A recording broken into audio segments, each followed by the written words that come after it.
Olá meu irmão, olá minha irmã, graça e paz de Cristo no seu coração. Meu nome é Marcos, seja muito bem-vindo aqui a mais uma videoaula do nosso canal. Olha só, essa é a nossa 24ª videoaula dentro desse nosso programa de estudo bíblico para o nosso projeto do discipulado cristão. Você já conhece esse nosso projeto? Ainda não? Então olha só, fique com a gente porque no final desse vídeo nós vamos ter aqui um ícone onde você vai poder clicar e acessar a playlist com todos os vídeos anteriores. E aí você vai poder entender toda a nossa trajetória, toda a nossa caminhada até chegarmos a este momento. Hoje, na 24ª aula, eu quero ver se eu consigo encerrar contigo aqui o estudo do livro do Êxodo. Nós vamos falar dos últimos capítulos, do capítulo 36 em diante. Na verdade, alguns capítulos ali você vai ver que eu vou passar direto, até porque eles são redundantes a temas que nós já falamos nas aulas anteriores, tá certo? Bom, mas antes de continuar, eu quero te fazer uma pergunta. Você já está inscrito aqui no canal do Peregrino? Ainda não? Poxa vida, então não perca tempo. Olha só, aqui do lado direito tem um ícone que se você clicar nele, ele vai te direcionar para o local de inscrição. Faça lá a tua inscrição no canal do Peregrino, ajude a gente a levar esse projeto adiante. E tem um detalhe também, não esqueça de ativar o sino para que você possa receber as notificações todas as vezes em que nós postarmos um vídeo novo. Vamos começar? Só que antes eu vou pedir para você fazer comigo a nossa tradicional oração para os nossos estudos bíblicos. Feche os seus olhos e me acompanhe. Querido Deus, mais uma vez estamos aqui, ó Pai, diante da Tua presença para mais um momento que nós dedicaremos ao estudo da Tua Palavra.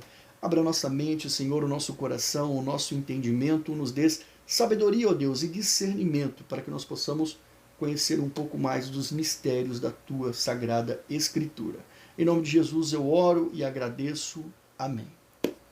Querido, olha só, o capítulo 35 do livro do Êxodo, ele fala sobre o momento em que Moisés foi pedir ao povo a doação dos itens que seriam necessários para fazer o tabernáculo de Moisés. Nós já falamos sobre esse capítulo quando nós, no começo do nosso projeto ali, quando nós entramos na aula do tabernáculo, eu mencionei quais seriam os materiais que foram utilizados, necessários para a construção dos itens que compuseram o tabernáculo.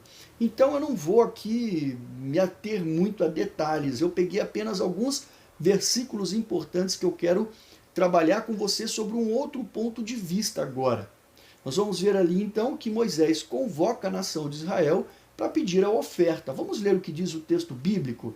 Eu quero te convidar aí comigo lá então no capítulo 35. Nós vamos ler aqui do verso 5 ao verso 9. Vamos ver o que diz a Bíblia. Tomai do que tendes uma oferta para o Senhor.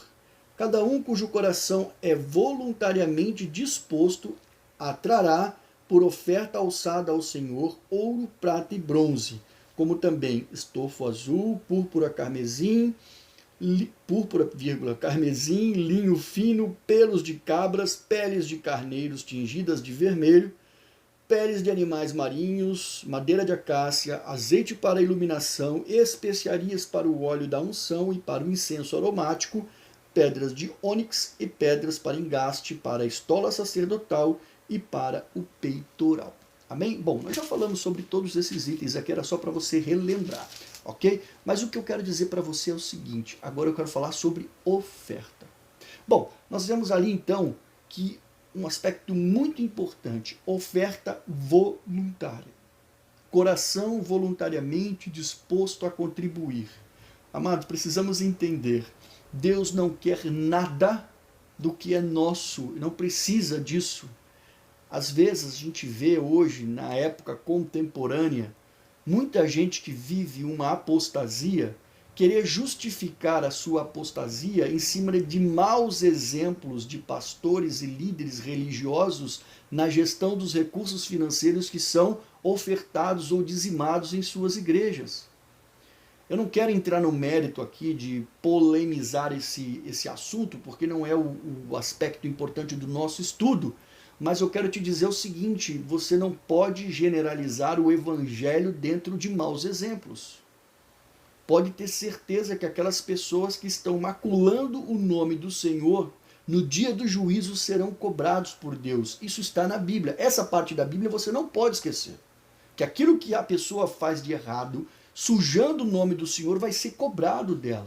Isso para você tem que ser mais importante do que aquilo que você entende que é um erro que as pessoas estão fazendo. Mas voltando aqui para o nosso texto bíblico, eu quero dizer o seguinte: a origem dos recursos que Deus estava pedindo ao povo de Israel. Vamos entender aqui a origem dos recursos. Lembrar que aquele material todo que o povo de Israel tinha na mão e que Deus pediu a Moisés para que fosse ofertado para a construção do tabernáculo, veio da onde? Veio do Egito.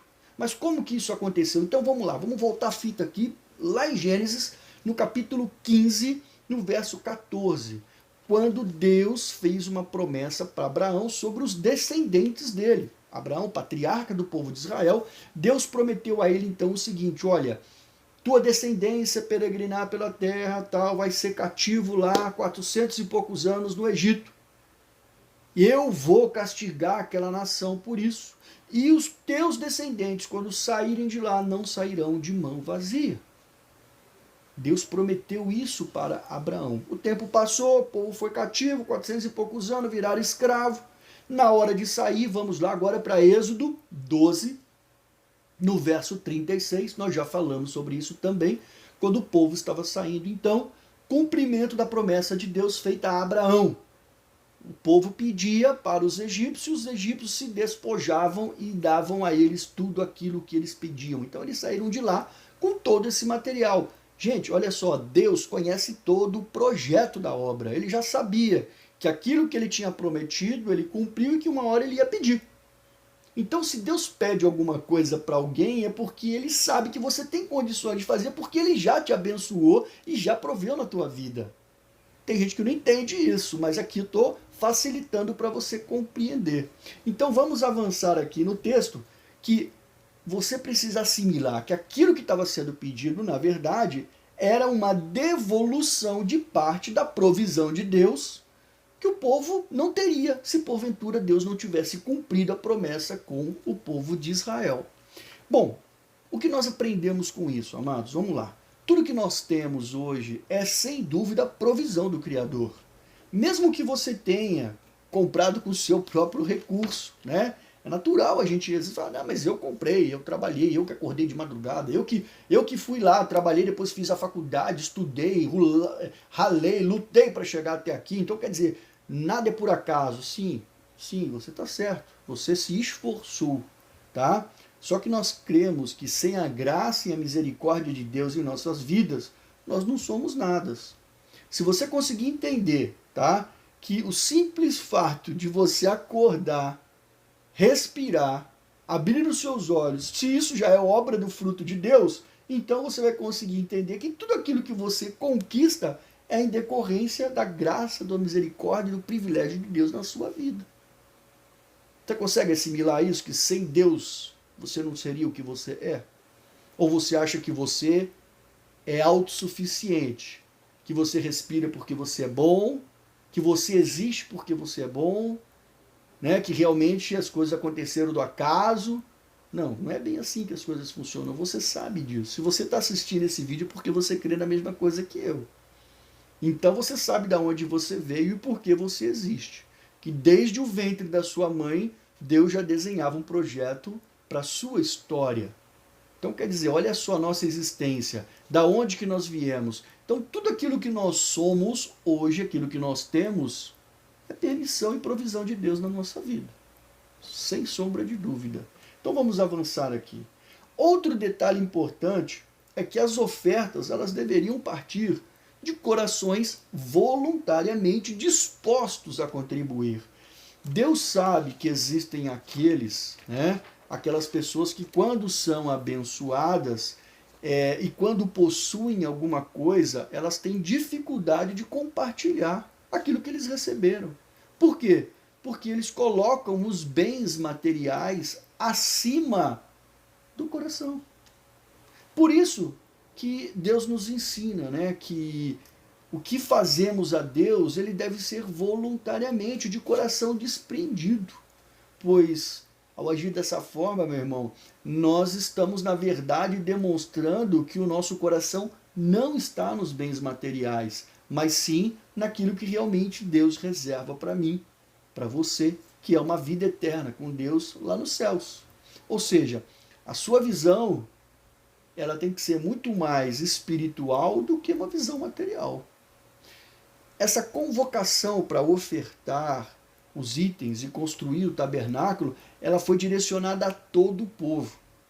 Nós vamos ver lá, por exemplo, que todos contribuíram, todos, em todos os níveis sociais, inclusive os príncipes. Se você for lá então no verso 27, você vai ver que os príncipes traziam as pedras preciosas e as especiarias, os itens mais caros que eles tinham condições de ter, para poder ofertar, porque iam ser necessários esses itens na construção da estola sacerdotal, do incenso que foi utilizado no altar do incenso. Então todos contribuíram. Agora, uma outra coisa que eu quero chamar a sua atenção também, que se você depois transcorrer a leitura de todo o capítulo, você vai ver que a oferta ela não se limitava apenas a bens materiais, mas também se estendia à mão de obra. É assim que funciona hoje na nossa igreja. Se de repente você está sem recurso, você não pode deixar de ter um coração voluntário disposto a servir. Você pode ofertar de outra forma.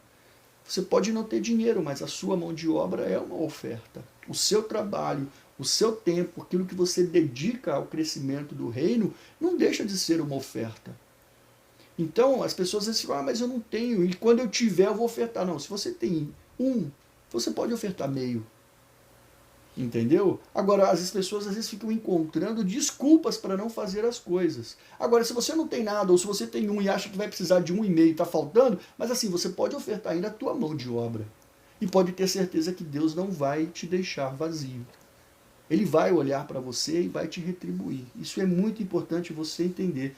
E nós vamos ver que a mão de obra, como que ela era utilizada? As mulheres, se você for lá os versos 25 e 26, você vai ver que as mulheres, então, faziam os tecidos. A mão de obra fazia o tecido que era utilizado, ou que foi utilizado, para se fazer as tendas, as coberturas, as cortinas do tabernáculo.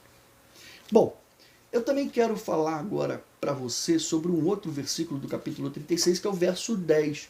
Lá no verso 10, nós vamos ver que é uma questão de convocação para essa mão de obra, tá? Para ajudar na construção do tabernáculo. E nós vamos ver que ali existe um pedido de reforço, tá? Então vamos ler aqui o que diz o verso 10. Diz o seguinte no texto bíblico: venham todos os homens hábeis entre vós e façam tudo o que o Senhor ordenou. Bom, nós vamos ver aqui que na aula, se não me engano, na aula 17, nós, quando falamos do altar do incenso, eu já vim aqui nesse capítulo 35 para falar dos artesãos. Eu citei inclusive na aula lá, se você depois voltar à videoaula número 17, você vai ver lá sobre o altar do incenso, que eu citei sobre os 2 artesãos que Deus chamou e capacitou para poder fazer todos os itens do tabernáculo. Tá? E você vai ver então que Deus escolheu 2 homens para essa liderança do projeto, que foi Bezalel e Aholiabe, certo? Esses 2 homens foram escolhidos por Deus. Você vê na Bíblia lá que eles foram capacitados por Deus para liderarem esse projeto de construção do tabernáculo. Acontece que eu quero aqui chamar a atenção para um detalhe. Deus também mandou Moisés convocar todos os homens hábeis para que ajudassem na tarefa de construir o tabernáculo. Ou seja, seriam aqueles que estariam aí sob a orientação, né, e a unção dada por Deus a Bezaleel e a Aholiabe. Eles estariam construindo todas as coisas conforme a orientação de Deus. Tá? Isso reforça, né, vamos assim dizer, a maneira pedagógica que Deus tem para nos ensinar como Ele conduz as coisas dentro da nossa igreja, dentro da própria obra de Deus, dentro da igreja de Cristo. Tá? Ele unge e capacita, né, aqueles que Ele quer, de repente, destacar para um projeto de liderança, mas os demais membros, eles têm que estar dispostos a contribuir, a colaborar, porque ninguém faz as coisas sozinho. Ninguém consegue carregar tudo sozinho. Então, todos na igreja que estão dispostos, preparados, se não estão preparados, podem se preparar, mas podem contribuir para o crescimento. Podem não, devem contribuir para o crescimento e fortalecimento das colunas da igreja. E aí vamos seguir aqui, ó. É claro que dentre esses, né, que ajudaram, né, nós temos que entender que não há demérito nenhum, né, ou até mesmo também não há mérito algum para aquele que tem a unção ou o chamado, tá certo? Aqueles que estão ali não têm a unção, não têm o chamado, mas estão dispostos a contribuir, isso não é demérito nenhum. Deus olha isso por igual, são pessoas que estão contribuindo para o crescimento, para um projeto de desenvolvimento do reino de Deus. Tá? Na verdade, é apenas uma forma, né, que existe de se organizar as coisas dentro do corpo de Cristo. Ou seja, para que possa fluir as coisas dentro da plenitude de Deus. Então tem aquele que Deus chama para uma missão. O cara é chamado para pastor, o outro é chamado para ser missionário, um é chamado para ser diácono, e aí cada um tem o seu ministério que é chamado, ele é ungido para isso, né? Preparado, orientado, treinado, capacitado por Deus para exercer. Mas tem aqueles que eles não têm um chamado oficial assim, né, como se diz, mas eles estão dispostos a ajudar, eles estão ali para servir. E são tão importantes e tão úteis como todos os outros, somos todos iguais dentro do reino de Deus. Então vamos avançar aqui. Eu quero aqui também destacar a questão do verso 10, que ele fala da pré-condição da habilidade, né? Que ele fala, chamar todos os homens hábeis. Né? Lembrar que é o seguinte, né? Quando você olha para a palavra habilidade, você vai ver que o significado dela é o quê? Né? Qualidade daquele que é hábil, ou então aquele que possui capacidade, inteligência, destreza, astúcia, manha, aptidão, engenho. Ou seja, vamos observar que alguns aspectos do conceito habilidade já faz parte do pacote quando Deus nos projetou no ventre da nossa mãe. Como eu disse lá em Salmos 139, 13, né, o salmista já dizia isso, desde o ventre da minha mãe, né? Tu já me conhecias, tá certo? Bom, e vamos chamar então a pessoa quando vem com essa habilidade desde o nascimento como habilidade inata. Ou seja, é aquela situação que a gente fala, esse cara nasceu para isso. Essa pessoa nasceu para isso, né? É o cara certo no lugar certo, tá certo? Porque ele tem habilidade, ou seja, ele desenvolve aquilo com facilidade, tá? Mas por outro lado, isso não significa dizer que Deus nos limita ao exercício da igreja somente aquelas coisas que nós temos habilidade. Nós temos que entender, né, que ele nos dotou de inteligência e capacidade para que possamos aprender as coisas. Alguns têm mais facilidade, outros têm mais dificuldades, mas todos nós somos capazes de aprender. Né? Então, às vezes, por exemplo, eu não tenho habilidade para fazer aquela tarefa, mas isso não significa dizer que eu não posso aprender. Se eu tiver boa vontade, bom ânimo, disposição em servir, disposição em ajudar, e eu me esforçar, eu consigo desempenhar qualquer atividade dentro de qualquer ministério. Porque às vezes a igreja precisa, para uma determinada situação, de que as coisas aconteçam. É claro que o ideal para um pastor é ter cada pessoa com a sua habilidade no lugar certo, porque aí a coisa funciona na plenitude, de uma forma melhor. Mas, principalmente igrejas, quando estão começando, existem aqueles irmãos que têm que fazer tudo. Né? Eu fiz parte de uma igreja que eu me lembro que o pastor falava que ele que fazia tudo. Não tinha auxiliar, a igreja estava começando, então era praticamente tudo sobre a responsabilidade dele. Ele cantava, ele pregava, ele botava o playback, enfim, fazia tudo. A partir do momento que a igreja vai se estruturando, aí vão chegando outras pessoas com habilidades, ou outras sem habilidades, mas com vontade, e aí vai se desenvolvendo, preparando, e o corpo começa a se organizar. Então é assim que funciona. Agora, o que não pode é você simplesmente se encostar, achando que pelo fato de você não ter habilidade, você não precisa se apresentar. Lógico que não, a igreja precisa de você. Toda a igreja, todo o corpo precisa de que você esteja ali fazendo, mexendo, ajudando, servindo, contribuindo, adorando. Foi para isso que nós fomos feitos por Deus. Bom, a habilidade inata, ela vai simplesmente nos ajudar a identificar, né, qual aquela tarefa que nós temos mais facilidade de fazer. Portanto, o fato de ainda não saber fazer não significa que não se possa fazer, né? Se eu tiver um pouco de força de vontade e souber utilizar a inteligência e a capacidade que Deus me dá, eu posso sim ser útil e disponível em todo e qualquer ministério, tá?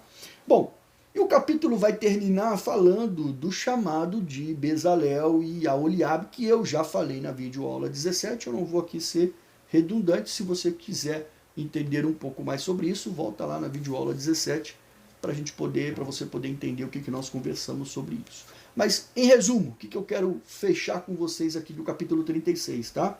Perdão, do capítulo 35. Teremos aqueles que Deus escolhe para determinadas tarefas, e nesse caso, independente dessa pessoa ter ou não habilidade, não importa. Deus capacita ele porque Deus chamou ele para essa função e ele vai executar isso com a unção de Deus. Então é assim que funciona. Tá? Quando Deus chama para uma atividade, quando é um chamado de Deus para essa atividade, pode ter certeza que Deus vai te capacitar. Tá certo? Deus vai te preparar para isso, Deus vai te ungir, Deus vai entrar na sua vida, vai te facilitar que você aprenda, que você execute isso da melhor forma possível. Nós teremos aquele, porém, que ele é chamado, tá, por ser já possuidor de alguma habilidade inata. Esse, no caso, deverá então buscar a guia e a inspiração e orientação de Deus para colocar a sua habilidade em prática dentro do propósito de Deus e não da forma como ele acha que deveria ser. Vou dar um exemplo prático para você entender. O cara, ele é músico, ele toca muito bem os instrumentos dele e a igreja está precisando de alguém que vá reforçar o ministério de louvor. Não existe um chamado, vamos assim dizer. Quando eu falo chamado aqui, não é um chamado de Deus entrando. Pode ter, claro, Deus faz isso. Deus fez com Samuel, fez com tantos outros. Mas eu estou falando assim, aí o pastor ou então o líder do ministério de louvor descobre que aquela pessoa tem ali a vocação, o conhecimento, a habilidade, chama ele. Você não quer fazer parte do ministério de louvor? Ele foi chamado. Ele foi chamado por alguém, mas foi chamado. Ou seja, ele tem habilidade inata, então nós vamos lapidar essa pessoa para que ele possa servir a Deus da melhor forma possível, por isso que existem os discipulados. E aí ele vai servir a Deus utilizando a habilidade inata que ele tem, mas tem um detalhe. Colocando a habilidade inata dele para servir a Deus dentro do propósito de Deus, e não simplesmente querendo usar a habilidade dele para fazer o que ele bem entende. Tá certo? Bom, e para fechar o raciocínio aqui, por fim nós teremos aquele que não tem habilidade para aquilo, mas devido a uma necessidade da igreja ou de um determinado ministério, ele é chamado a participar.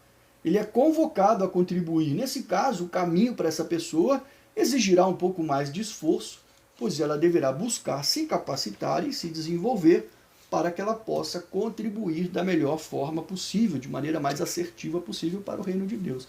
Eu vou dar o meu exemplo por aqui. Eu fui chamado, né, a igreja está numa necessidade de ter pessoas revezando na multimídia, na mídia. E eu confesso, sim, eu não sou um cara que tem conhecimentos profundos, né, de mesa de som, enfim, tenho um pouco de conhecimento de informática, mas eu não sou um cara que nunca trabalhei com sonoplastia, enfim, mas a igreja está precisando. E aí perguntaram, quem está disposto a ajudar? Estou aqui para ajudar, estou pronto para servir. Pronto, só que agora o que acontece com o Marcos? O Marcos tem que treinar, o Marcos tem que procurar conhecer como funciona. E aí você tendo um pouco de boa vontade, um pouco de disposição de querer fazer o melhor para o Senhor, você vai lá e faz. Que é isso que você precisa ter em mente também, tá? Tem muita gente que se contenta em fazer um meia boca para Deus. Ah, mas Deus capacita. Eu não preciso estudar, eu não preciso treinar porque Deus capacita. Ei, bicho. Ei, Deus quer o teu esforço, sabia? Toma vergonha, né? Vai lá, tem que correr atrás. Você foi chamado para cantar? A igreja está precisando de alguém que vai cantar? Você acha que a sua voz não é tão boa? Vai fazer uma aula de canto. Vai treinar alguma coisa. Hoje você não tem dinheiro para fazer aula, assiste até no YouTube. Tem gente que dá aula no YouTube de canto. Faz uma aula lá, aprende a cantar, aprende a respirar no tempo certo. Entendeu? Procura ver com o teu pastor ou com o líder do ministério de louvor quais são as diretrizes para você escolher a música certa para você cantar. Procure entender de tonalidade de voz, entendeu? Soprano, tenor, contralto, baixo, ver o que você pode cantar melhor. Entendeu? Ah, você foi chamado para tocar bateria e tem que aprender a tocar bateria, tem que ir lá, rapaz, tem que fazer aula. Né? Porque assim, Deus pode fazer você dormir um cara ignorante e acordar um cara inteligente, mas acontece que às vezes não é isso que ele quer de você. Ele quer de você o teu esforço, ele quer de você, ele quer ver até onde você vai realmente levantar da cadeira e se esforçar para fazer o teu melhor para o reino de Deus. É isso que você precisa entender. Ah, eu tenho um chamado para o ministério pastoral, mas não quer estudar, não quer fazer seminário. Vai pregar como? Vai evangelizar como? Vai gerenciar uma igreja como? Não, o princípio básico para isso não quer nem ler a Bíblia. Então quer dizer, você precisa entender que se você tem um chamado, você tem uma vocação, você tem uma vontade, você tem que começar a trabalhar em cima disso. É esse o caminho que tem que se seguir. Porque tem muito aquele, eu estou esperando. Está esperando o quê, meu irmão? Ei, marchai, soldado. Marcha, firma a cadência. Entendeu? Tem que começar a progredir. Traça uma estratégia. Entendeu? Olha, tem que chegar até lá. E deixa que Deus está no controle. Deus está no controle. Se tiver que acontecer, Ele vai abrir os caminhos. Vai chegar um momento que você vai entender, meu Deus, estou com uma dificuldade, ele vai. Aí que ele vai entrar, pô, peraí, esse rapaz está se esforçando, deixa eu facilitar as coisas para ele. Você está me entendendo? Então é aí que você tem que investir e trabalhar.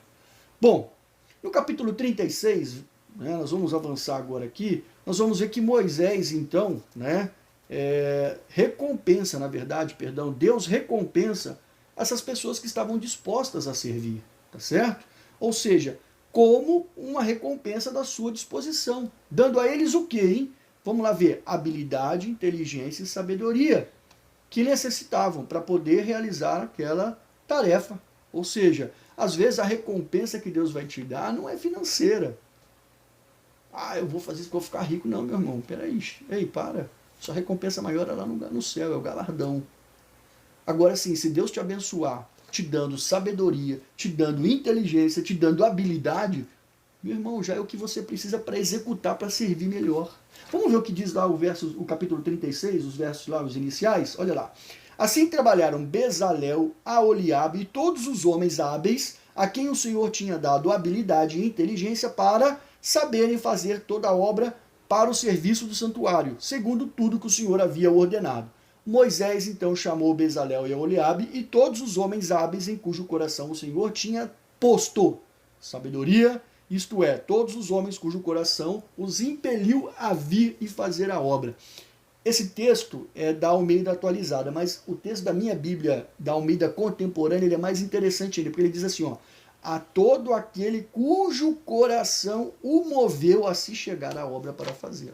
A recompensa é para quem dá um passo em direção a servir. A recompensa é para aquele que tem disposição de trabalhar na obra de Deus. A recompensa é para aquele que tem prontidão de fazer aquilo que Deus chama. A recompensa é para aquele que quando Deus chama não fica aí parado esperando, não sei o que ia acontecer, para poder marchar. Essa é a recompensa. Só vai ser recompensado aquele que realmente for na direção daquilo que Deus está sinalizando para você. Ok? Pegou? Então vamos caminhar. No capítulo 36, nos versos 4, 5, 6 e 7, nós vemos que os artesãos precisaram pedir então para Moisés para que o povo parasse de ofertar, pois o material que eles tinham já era suficiente. Uma coisa interessante, quando a obra é administrada, Deus está no controle, entendeu? Olha só, o que você tem que fazer é para Deus. Então não precisa você entender que você precisa dar mais. Deus pediu 5, é 5. Não adianta você querer impressionar Deus dando 6, é 5. Ele precisa de 5. Agora, quando a coisa é para o homem, pediu 5 e der 6, está ótimo, sobrou 1. Você está me entendendo a diferença aí? Para o homem nunca é suficiente. O que eu acho engraçado, assim, eu tive a oportunidade de fazer parte de uma igreja batista lá no Brasil, aprendi muito nessa igreja, inclusive a nível de gestão, que a igreja tinha um plano financeiro para poder se sustentar dentro dos projetos que essa igreja gerenciava. E todo culto, eles apresentavam um mapa, um gráfico de como estava a arrecadação da igreja perto da meta que a igreja precisava atender e daquilo que estava entrando. Então, a Irmandade sabia se precisava puxar um pouco mais a contribuição ou se podia dar uma segurada. Está entendendo? E aquilo que sobrava era transparentemente dito para onde seria empregado. E tudo era muito transparente. Então, quando existe transparência na gestão da igreja, não existe margem para dúvida daquilo que você está fazendo, de onde está indo o dinheiro. Agora, quando as coisas não são transparentes, é a porta de entrada para Satanás começar a fazer a festa do reino. Você está entendendo? É a porta de entrada. Quando não tem transparência, o cara já começa a pensar um monte de besteira e se vê no direito de falar um monte de besteira. Então, talvez o equívoco da administração é não ser transparente. A gestão de instituições sem fins lucrativas, ela tem que ser transparente. E, lógico, o ideal é que isso não esteja nem na mão do pastor, né? Que esteja na mão da administração, para que ninguém possa dizer o pastor está enricando, o pastor está roubando, o pastor está isso. Não, o pastor simplesmente ele é um contratado, ele é um, vamos assim dizer, um funcionário, ele recebe lá um salário por ele dedicar o tempo integral dele à igreja, então ele recebe por isso. Tem igreja, por exemplo, que não recebe. Meus pais são da congregação, na congregação não tem salário para ministério. Então, assim, é a forma como a igreja resolveu adotar a administração, como a forma como a igreja toca, mas tem igreja, por exemplo, que entende que se o pastor ali está se dedicando em tempo integral, 24 horas à disposição de servir os fiéis, então ele às vezes abre mão de ter uma profissão, de ter um trabalho, para poder receber ali um... Tem igreja, por exemplo, que não tem condições de sustentar o pastor integralmente, o pastor também precisa trabalhar, existe uma ajuda de custo, né? Agora, quando tudo é muito transparente, a pessoa que está contribuindo, ela sente segurança. Jamais ela vai poder ter a liberdade de falar besteira, porque se ela falar besteira, ela sabe que está pecando, né? Agora, quando as coisas são ocultas, não são transparentes, não são apresentadas, não há uma prestação de contas, aí isso abre margem para interpretações. Isso não é só com a igreja, isso é com tudo. Tá? Eu trabalhei numa companhia, que essa companhia tinha um clube, e no clube era a mesma coisa, entendeu? O que mais se discutia era recursos do clube, que estava recebendo, para onde estava indo, que o pessoal que administrava o clube, e, enfim, sabe, começam a abrir muitos questionamentos, muitas das vezes porque, às vezes, exige a transparência, mas a pessoa também que está criticando não conhece, né? Então é muito comum isso daí. Por isso que a gente tem que ter muito cuidado. Por isso que quando eu vejo algumas críticas dessas, por exemplo, no Facebook, né, ou em alguma outra rede social, isso me entristece o coração, porque eu tenho certeza que a pessoa coloca todas as igrejas evangélicas dentro de um único rótulo, né, e as coisas não funcionam assim. Ou seja, ele não conhece realmente o contexto, ele está falando por base em um mau, dois, três mau exemplo que existe, 4 mau exemplo que existe num universo enorme de excelentes bons exemplos, né? Mas enfim, vamos lá. A partir do verso 8 do capítulo 36 até o verso 32 do capítulo 39, nós vamos ver então que Bezalel e Aholiabe e sua equipe confeccionaram o tabernáculo com todos os seus utensílios, bem como as vestes sacerdotais e tudo aquilo que Deus havia mandado que fosse feito. Tá? Bom, antes de avançarmos, eu só queria aqui fazer um adendo muito relevante, que lá no capítulo 38, no verso 8, fala das mulheres, né, que contribuíram com espelhos para se fazer a bacia de bronze. Nós já falamos sobre isso também na aula 14, na videoaula 14. Se você quiser entender um pouco mais, você pode ir lá e você vai ver. Então nós vamos ver que novamente aqui as mulheres, né, elas participaram ativamente de alguma forma também na construção desse projeto de Deus, tá? Então dando aí os seus espelhos que foram utilizados para confeccionar esse utensílio, a bacia de bronze. A bacia de bronze, para quem não lembra, ficava entre o altar do holocausto, né, na sequência ali, para quem entrava pelo átrio, né, a primeira peça era o altar, depois vinha a bacia de bronze, depois vinha a tenda da congregação, ok? Bom, a partir do verso 33 do capítulo 39, nós vamos ver então a narrativa de que o tabernáculo finalmente é entregue e pronto a Moisés. Nesse último versículo, então, né, até o verso 43, nós vamos ver que Moisés inspeciona tudo, né, e ali ele, vendo que estava sendo, que tudo foi feito conforme, ele abençoa os artesãos. E aí, finalmente, né, finalizando aí a questão do livro do Êxodo, nós vamos ver então que o tabernáculo vai ser levantado e aí existe a consolidação com a descida da glória de Deus na tenda da congregação. Uma observação muito interessante é que o Êxodo, ele propriamente dito, não termina aqui. Termina o livro do Êxodo, tá? Mas nós vamos ver que aqui o povo ainda está lá no Monte Horebe, né? E eles vão permanecer ali por pelo menos mais um ano e alguns meses, aonde quando eles vão levantar acampamento efetivamente para continuar a sua trajetória no deserto. E a gente só vai voltar a ver essa saída do povo quando nós chegarmos lá no livro de Números, no capítulo 10, a partir do verso 11. Ou seja, praticamente quando a gente voltar agora aqui para o livro de Levítico, nós vamos falar todo sobre Levíticos e começar o livro de Números, e o povo permanece ali ainda no Monte Horebe, lá na península do Sinai.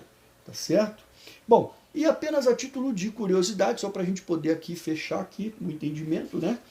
Eles chegaram lá no Monte Sinai 3 meses depois que saíram do Egito. E começou ali a primeira obra do tabernáculo pronto foi no primeiro ano, né? Depois de um ano ali que eles estavam saído do Egito, né? Foi no primeiro ano, no primeiro dia do primeiro ano. Então a gente vê que mais ou menos aqui um chute aproximado, né? Porque naquela época todas as datas eram meio aproximadas. Os artesãos levaram 7 meses mais ou menos para poder conseguir concluir toda a obra do tabernáculo. Ok? Bom, e aí para a gente poder finalizar, nós vamos ver então que Deus manda Moisés ungir e consagrar todos os utensílios do tabernáculo, declarando eles então a partir da unção objetos santíssimos, e com isso fica um aprendizado para nós. Nós devemos ter muito cuidado quando nós consagramos as coisas a Deus, porque uma vez consagrada ela passa a ser um objeto santo, tá? E aí a gente vai evoluindo, né, com relação a isso, quando existe ali a consagração de Arão, né? Arão e seus filhos são lavados por água, sendo purificados, fazendo aí uma prefiguração do nosso batismo, e depois então eles vestiam as vestes sagradas, foram ungidos, consagrados para o exercício do sacerdote, oficializando ali a descendência de Levi como os sacerdotes, né, da tribo do povo de Israel. E aí nós podemos mais ver sobre essa questão da consagração de Arão e seus filhos lá no livro de Levíticos, no capítulo 8. Tá certo? Nós vamos ver que a cerimônia de consagração lá no capítulo 8 fala, levou 7 dias, e no 8º dia foi quando Arão então ofereceu a Deus o primeiro sacrifício, como a primeira oferta, como sacerdote propriamente dito. E o capítulo 40 do livro de Êxodo faz o fechamento com o quê? Tabernáculo pronto, Moisés montou tudo certinho como Deus havia orientado, e a glória de Deus, a presença de Deus, desceu na tenda da congregação, e ali, a partir daquele momento ali, como se Deus estivesse se estabelecendo, né, naquele lugar. Um detalhe muito importante que me fugiu aqui, a montagem do tabernáculo, ela sempre acontecia de dentro para fora, certo? Quando Deus manda Moisés montar o tabernáculo, começava pela Arca da Aliança, e aí ia montando os utensílios de dentro da tenda, depois a tenda, e aí vai, até chegar ao átrio, tá certo? De dentro para fora. Isso é uma pré-figuração daquilo que Deus faz na nossa vida, como Ele quer realmente trabalhar na nossa vida, de dentro para fora. A gente tem que entender que uma das coisas que Jesus mais combatia na questão do farisaísmo era exatamente isso, a hipocrisia de você fazer as coisas por aparência, mas o seu coração ser torpe, né? Então, essa é uma das coisas mais importantes que nós devemos entender. O projeto de Deus para a nossa vida é trabalhar de dentro para fora. As mudanças efetivas acontecem quando elas acontecem de dentro para fora. Tá certo? O vídeo ficou um pouco longo, me desculpem aí pelo tempo, mas eu acho que era necessário para a gente poder consolidar aqui o livro do Êxodo. Espero que você tenha gostado, que realmente tudo que a gente falou aqui possa te trazer conhecimento, crescimento espiritual, né? E se você gostou, por favor, deixa aí o teu like, um comentário, se você tiver alguma dúvida, alguma abordagem diferente, né? E isso é muito interessante para a gente poder continuar evoluindo nessa jornada. Deus te abençoe, fique com Deus e até a próxima videoaula, onde nós voltaremos ali para o livro de Levíticos. Até mais.